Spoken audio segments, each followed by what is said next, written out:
quoi, elle est morte, vous avez l'autre âge, elle est morte. On la respecte. On la respecte.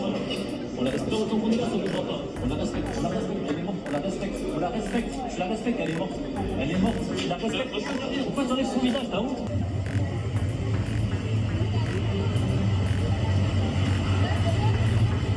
Se déclare militant de la France insoumise. Racistes venus en Isère pour instrumentaliser le féminicide de Philippine ont échoué. N'oublions pas l'extrême droite et l'ennemi des droits des femmes. Non mais vous vous rendez compte, c'est inadmissible.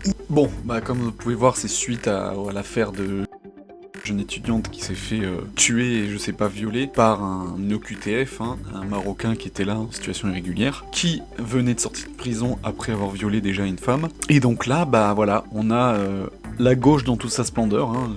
Bien sûr je caricature quand je dis la gauche, hein. Je sais qu'il y en a qui sont pas trop débiles, mais voilà, c'est un bon vivier d'abrutis, à savoir des gens qui vont décoller les images de cette jeune fille, ainsi que le nom en hommage qu'il y avait sur le mur là. L'excuse, c'était dire, comme c'est l'extrême droite qui apparemment aurait mis ses affiches et compagnie, comme eux c'est des gens de gauche, bah vous comprenez, nous on est opposés à l'extrême droite, donc on enlève toutes les affiches. Mais vous voyez le niveau d'intellect que ces gens manquent, c'est quand même incroyable. Peu importe que ce soit la récupération politique, dans tous les cas il y en a. La politique ça fait partie de la vie en fait, s'il n'y a pas de politique, il n'y a pas de société. La politique est imbriquée avec la société, ça existe naturellement. Ça s'est professionnalisé avec des gens de carrière et tout, mais la politique ça existe parce qu'il y a de la société. Oui c'est des faits politiques, oui il y en a qui vont récupérer ou pas, mais on s'en branle. Le fait est qu'il y a une jeune fille qui a été morte, qui n'aurait pas dû mourir en fait.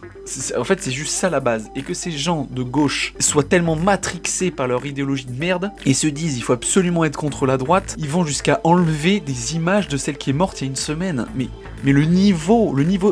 Ce qui est marrant c'est que les gauchistes généralement ils se disent humanistes plus que les droitards, et pourtant je sais pas s'ils se mettent une seconde dans la tête de la famille et des proches de Philippine, mais c'est une horreur. Mais ces gens-là, ils ont le même niveau de barbarisme que ces étrangers sous-éduqués, quoi. C'est vraiment mais catastrophique. On met une photo, peu importe le parti en fait, on met une photo, on respecte la photo. Après vous pouvez aller vous battre sur les réseaux sociaux ou sur un plateau télé, je suis contre vos idées, contre ce que vous dites. Vous pouvez même débattre sur le coupable, à dire, parce que les gens d'extrême droite ils vont dire voilà il faut expulser les UQTF, il faut être plus sévère et tout.